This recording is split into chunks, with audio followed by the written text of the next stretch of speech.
Welcome back to Doc Loyal Talks Comics, folks. This is my new comic haul for this week, for November the 5th.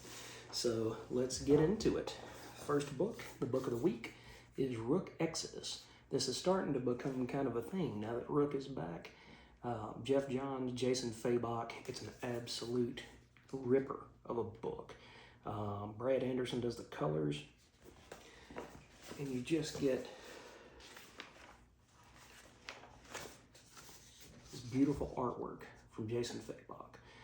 I said it before when I read the 6-issue trade paperback of the first collected edition, and you can tell that this is a labor of love for Jason.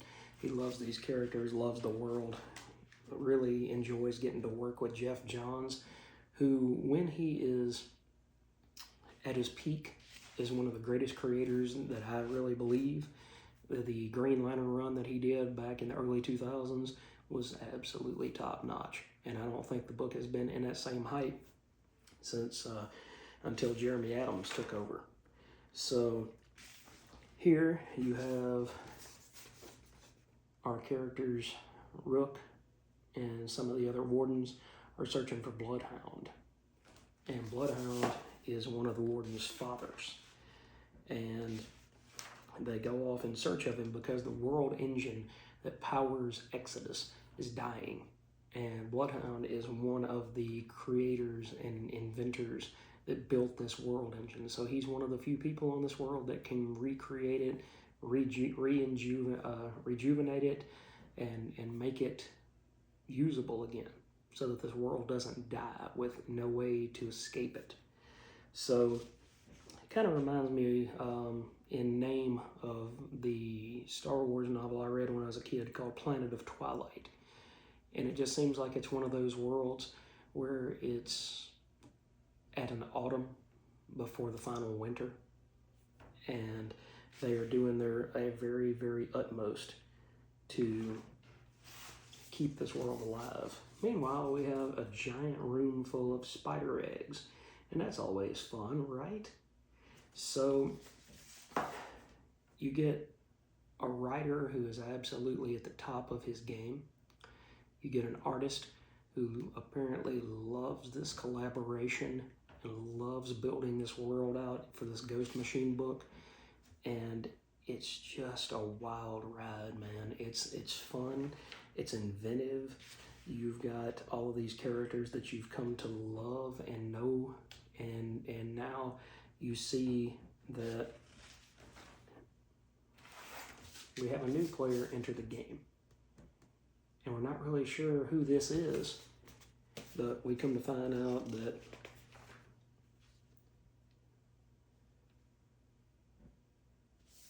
one of our main characters killed that character's wife. So now we've got a murder mystery on top of everything else. Guys, if you're not reading Rook Exodus, you're doing yourself a great disservice, because it is one of the best books on the shelf. All right, next up, we have Amazing Spider-Man number 15. This is by Joe Kelly, and it actually has a guest artist of Emilio Lazo. And let's see. I will say this, and this is one of the best things I can say for this book. Based on the cover, it looked like we were getting another Venom. That's really what I was thinking. I was like, haven't we been here before and done this, sang this song, got the t-shirt, and moved on from that?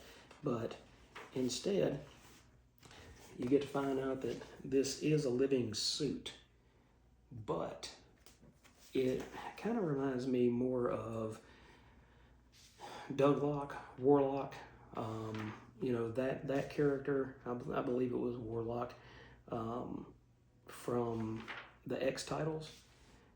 That's kind of what that suit reminds me of. But the main gist of this is that Peter goes into battle against this giant pink fluffy looking thing in order to save Rocket Raccoon's life, because Rocket owes a debt to this world that they're stuck on. And Peter says, you know what, I'll take this thing on, and I will beat it so that Rocket can be free. And he comes to find that the suit is alive. It's being controlled, or it was being controlled by the doctor, the space doctor that Peter was trying to get, some upgrades from. And he says, how do I free it? Well, I told you it was a husk. I didn't tell you it was living or dead. That's just a husk that you're, got around you. And so he says, how do I free this thing? And he says, tell it to reboot, but the suit protects you and makes you exponentially stronger. So are you sure that you want to free it at this moment? And to prove his moral values, his upbringing, and how Peter Parker is getting back to himself, I really believe that through Joe Kelly's run. He goes ahead and tells him to reboot. And so the big giant monster comes and chomps down on him. Meanwhile, the robot suit, the techno suit, is trying to separate Peter's memories from its own memories so that it can be its own autonomous thing again. And he gets to see Hellgate, he gets to see the doctor trying to help out. And so this character, who we come to call Glitch, he says, I can provide you with, something to cover your face and protect you, basically. It's not as strong nor as functional as I am, but exposure is a deep-seated concern of yours. And so Peter goes back out there and fights, is going to continue the fight with this big purple thing, but Glitch has gotten control of it. I didn't really like this space arc until this particular issue because, you get to see the heart of Peter. It's not the most entertaining book that I've ever read from the Amazing Spider-Man as a series, but it is absolutely, Joe Kelly is attempting to undo all of the negative press, negative publicity, negativity that had come to the title and to Peter before he came on the title, before this particular volume. Because I want to say, I know he had to jump in there and wrap up the last volume after Zeb Wells, but I think he's really found his own footing here, and he's given the character of Peter his heart back and his soul, so that we get a better understanding of who we are seeing.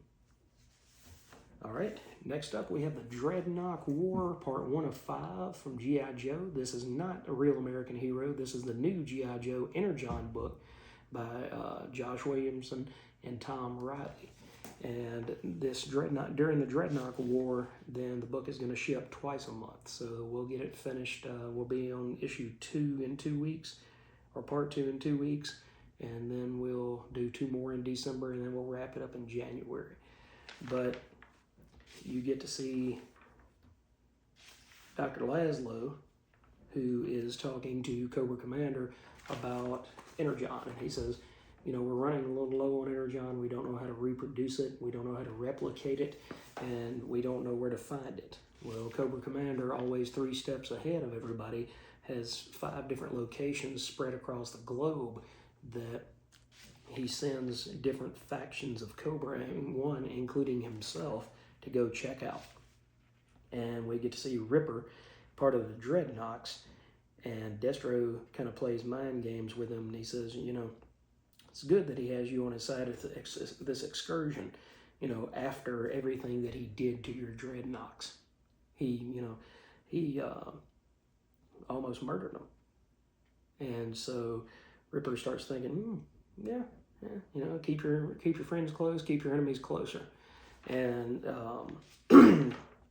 so then Duke is in Texas, and he gets a phone call from Clutch to go check out this thing in the Chihuahuan Desert, and it turns out to be Cobra, who is digging for more Energon.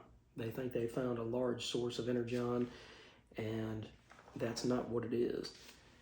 So Duke calls for backup from the Joes. Cobra Commander calls from backup from, after an explosion, he calls from backup from other Cobra forces, and he can't get a signal out. Well, turns out Ripper decided to get his revenge in this panel. And so Cobra Commander is caught unaware from Ripper. and he says, "You're all alone, nobody's coming to save you." And then of course Duke comes in there to save him. So you go from having G.I. Joe on one end, Cobra Commander and Cobra on the other end, and now it looks like for the moment Duke and Cobra Commander are going to have to be allies in order to get out of the Chihuahuan Desert together. So good job, Joshua Williamson, because I'm going to have to start cutting back on some of my books, and I was just about to drop this, even though it's one of my favorite titles and it's a lot of fun. I was about to have to let this go, and now you've roped me right back in with this Dreadnought War. So that was really a fun book for this week. All right, next up, and we've only got 3 more to go, including this one. We've got issue 11 of Minor Arcana by Jeff Lemire, and colored by Patricio Delpech. And you open with Teresa and her mom at the hospital. And Teresa is trying to figure out what is going on with her mom's new boyfriend, Miles, because he got beat up and he ended up in the hospital. So this story is one where Teresa is trying to figure out exactly where her powers come from, whether her mom has the same sort of thing. Hey mom, when you do these readings, do you see things? You know, do you see what's going to happen to people? You know, do you really get a better understanding of things? And eventually Miles wakes up after she goes to play with the tarot cards, not play with the tarot cards, but read his tarot, and finds out who beat him up. And so she goes to ask her mom, and she's like, "I need to ask you something." And she says, "There's a tattoo of an eye. I saw a tattoo of an eye when I was in there in this trance-like state." And her mom says, "What are you talking about?" And so then Teresa does tell the cop. She's like, "Hey, you might want to go check out the dam, out there on 42 at the water treatment plant, because that's where the guys that beat up Miles are." And it all comes full circle. Teresa's sister is looking for somebody, and that same somebody might have something to do with the 2 guys in the red Mustang. So Jeff Lemire is still drawing it at a slow, steady pace, but I love it. It's absolutely amazing. And, with this easily could have turned into something like Promethea from Alan Moore that we talked about in a video the other day. But instead, it's taken on its own life. It's going in its own direction. And I really enjoy this one as much, if not more, than Phantom Road. So I'm kind of hoping that this book survives. I hope Phantom Road does as well, because Jeff Lemire has put a lot of heart into that, and Gabriel Walta is an excellent artist on that title. But for right now, I'm loving Minor Arcana. All right, and after that we have issue 24 of Void Arrivals. We have had 2 years of Void Arrivals, and so you have Zerta Trion pretty much stripping the powers away from Salila, because he says, "You failed me." Yes, Goliath, I think this, or Goliath, can siphon off the energy from the 2 spheres, the 2 rings, but at the same time, the rings will survive. The sacred ring will survive, but Goliath will not. So his eventual game, end game is revealed. Meanwhile, Darak has fixed the Autobot ship and sends Springer and Hot Rod on their way. Zalalak and Darak's father, I can't remember his name, end up having a good talk. And he says, we've always been allies, and, this war destroyed both of our people and did a lot of damage. So is there any way that you could spare some resources to help us rebuild? And his father says, in light of your recent aggression, I fear that any reallocation of resources would be taken as a sign of weakness on my part and could very well lead to questions in my leadership. I simply can't risk it. And so Zalalak says, your response is fair. I take leave of you now until we speak again. And it's Doolin. So Derek's father is Doolin. Meanwhile, Skuxaway figures out that he can regenerate himself a lot more than he originally thought. So he eventually breaks free here and decides Skuxoid Alpha, who has been keeping them down, has to go. It's all building to, from what I've heard, the Quintesson War, and this title is another one of those that was kind of on the fence. I'm going to check it out again for issue 25 and 26, and then in January I'll make my decision on whether I hang out with Void Rivals. But I will say I almost dropped it with issue 7, and I'm so glad that I've stuck it out because it has been so much fun. Connor Hughes has really settled in as the artist on this title, and I hope that they keep him around for a good long time because he has etched his own name into the Energon universe, into this book, and it's just an awesome ride that I can't say good enough stuff about. The Energon universe, the Transformers book, Void Rivals, even G.I. Joe, they all intertwine, and the net is getting pulled a little bit tighter. So it's fun to see all these things come together. And last but not least is Walking Dead Deluxe, number 124, All Out War, number 10 of 12. And we've got Robert Kirkman, Charlie Adlard, Stefano Guardina, and Dave McCaig doing the colors. You have this awesome 2-page spread. There's not a whole lot of stuff I can show you guys in this book because anytime that Negan is featured prominently, there's going to be a lot of F-bombs dropped and things like that. But you get to see some of the survivors trying to make their way back to Alexandria. Rick is trying to get back into safety after getting hit in the chest with one of the Savior's weapons. And like I said last month, or 2 weeks ago, I think I said it, they had taken their weapons and pretty much just kind of scraped off some of the flesh of the walkers. And so while they're doing that, it makes their weapons even more deadly because it's pretty much the same thing as being bit by a walker. If you get hit by one of those things, then you are going to turn. And unfortunately, Nicholas, the guy who's helping get Rick into the house, gets sliced in the back by a knife. And later on, the doctor is trying to figure out, he says, I don't know. Nicholas says, I'm burning up. I've never been this hot before. And the doctor says, I don't even know what this is. I've cleaned and bandaged your wound on your back. It barely required stitches, but this fever is as if you were bitten. And about that time, somebody brings in a knife and they show that it's been covered in Walker. And he says, oh God, this is not good. No matter how minor the wound, everybody's, anybody that got hit is going to die. But if I remember the twist right, spoilers, 1, 2, 3, 4.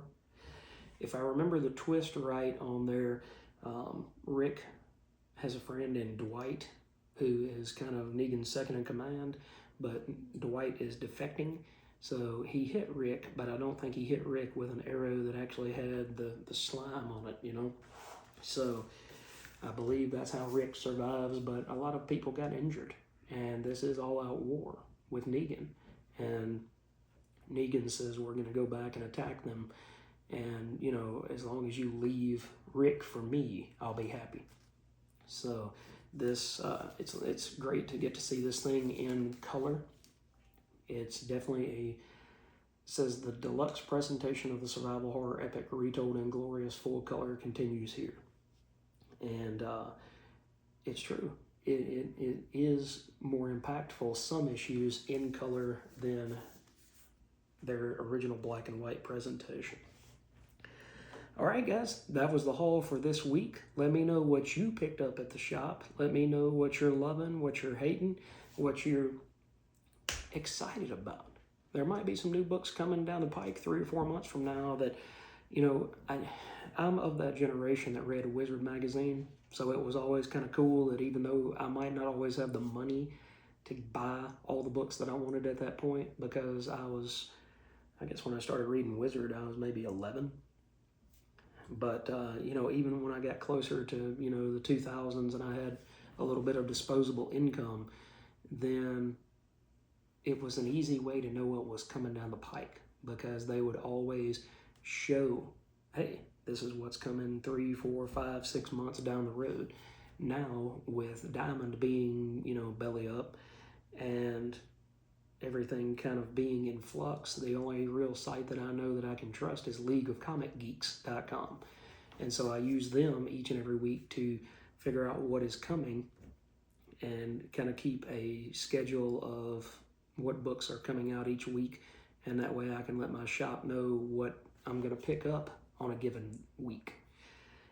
But anyway, that's just me. That's an old fart wishing for older days, a little bit more innocent days, I think. But let me know, guys, what you're reading, what you're enjoying, what you picked up this week. And we will meet again here very, very soon for another episode of Doc Lyle Talks Comics.